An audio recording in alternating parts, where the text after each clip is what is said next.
It was supposed to be just another family barbecue. Cheap beer, burnt ribs, the same recycled jokes. But the moment she smirked at me across the table, I knew this wasn't going to stay casual. "So what? You file paperwork for the Army?" my wife's sister said, loud enough for everyone to hear. She laughed. The kind of laugh people use to hide behind cruelty. I wiped my hands on a napkin. "No," I said. "I fly." "Oh, yeah?" she said, grinning. "What's your call sign?" "Iron Widow." The laughter died like a power outage. My wife's father, a Navy SEAL, decorated and a silent type, went still. His fork hovered midair. His eyes found mine, sharp and alert. "Girl," he said to his daughter, "apologize now." Because he knew exactly who I was. I met her, my wife, 3 years ago. Back then, she made me forget war zones existed. Her calm smile, the way she talked about home like it was something you could build instead of defend, it pulled me in. I was still flying covert missions then.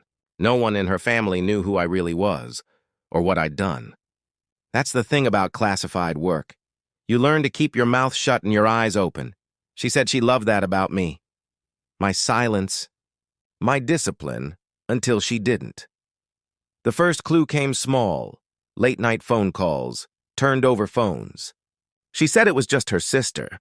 I believed her, until one night when I caught her reflection in the microwave door. The smile she had wasn't friendly. It was hungry.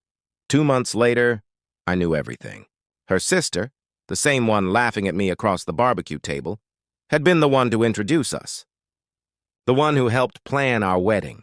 The one who stayed late after dinners when my wife said she needed company while I was deployed. They weren't just close. They were sharing. It wasn't the betrayal that hurt the most. It was the mockery, the whispers behind my back, the quiet humiliation of being the last to know. The woman who taught me how to breathe again was sleeping with the one who wanted my life. I didn't cry. I didn't scream. I just went quiet. Silence is a language of its own. That night, while they slept in the house I paid for, I started planning.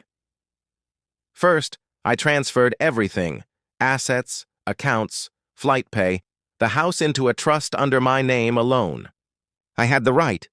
She never signed the marital power of attorney. Then I called a friend from the service, Jax, a lawyer who owed me his life. We drafted the divorce papers and attached evidence, photos, texts, hotel receipts, everything. Tidy, time-stamped, undeniable. Next, I sent a formal request to her employer, an internal audit. I had proof she'd been using company funds for weekend retreats that didn't exist. Within a week, HR called. She was suspended pending investigation. Meanwhile, her sister got a call from her fiancé, or rather, my anonymous package did. Photos, dates, audio, she lost both him and her job within 48 hours. All I had to do was wait, and that brings us back to the barbecue. The family didn't know yet, not then. But her father, the SEAL, had heard rumors. When I said Iron Widow, it wasn't a nickname. It was a reputation. My old call sign from Black Ops, the pilot who never missed, the one who made ghosts out of men who thought they were untouchable. He knew what that meant. He knew I'd already fired my shots. My wife's sister laughed again, trying to play it off. "Come on, Dad, it's just a joke." "No," he said quietly. "It isn't," she went pale. My wife stared at me, eyes wide. "What did you do?" she whispered. I smiled slow, controlled. "I just flew a clean mission. No casualties, just consequences." The air turned heavy. Her father looked between us like he was deciding whether to salute or warn them. Then he said, "Girls, you better go." They didn't move, so I stood and wiped my hands again.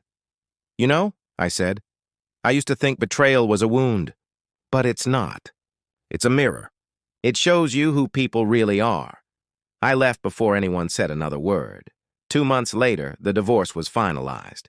She lost the house, the car, the savings, and everything. Her sister left town, debts trailing behind her. I bought a small place near the base. Quiet. Clean. No ghosts.